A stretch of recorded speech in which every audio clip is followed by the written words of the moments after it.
গোপালগঞ্জ ও পটুয়াখালীর বাউফলে ঝটিকা মিছিল করেছে নিষিদ্ধ সংগঠন ছাত্রলীগের নেতাকর্মীরা। ৩ জুন বেলা ৩টার দিকে গোপালগঞ্জের ঢাকা খুলনা মহাসড়কে বিক্ষোভ মিছিল করা হয়। কার্যক্রম নিষিদ্ধ আওয়ামী লীগের সভাপতি ও সাবেক প্রধানমন্ত্রী শেখ হাসিনাকে দেশে ফিরিয়ে আনার দাবিতে এই বিক্ষোভ মিছিল করা হয়েছে। এ সময় তারা মহাসড়ক অবরোধ করে এবং টায়ারে আগুন জ্বালিয়ে বিভিন্ন স্লোগান দেন। গোপালগঞ্জ সদর থানার ভারপ্রাপ্ত কর্মকর্তা মোহাম্মদ আনিসুর রহমান প্রথম আলোকে জানান, তারা বিষয়টি জানতে পেরেছেন। এ বিষয়ে খোঁজখবর নেওয়া হচ্ছে। এদিন ভোরে পটুয়াখালীর বাউফলে ঝটিকা মিছিল করেছে নিষিদ্ধ সংগঠন ছাত্রলীগের নেতাকর্মীরা। সামাজিক যোগাযোগের মাধ্যমে মিছিলের একটি ভিডিও ছড়িয়ে পড়েছে।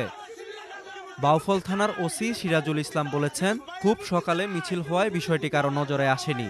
ভিডিও দেখে মিছিলকারীদের শনাক্ত করে আইনের আওতায় আনার প্রক্রিয়া শুরু হয়েছে।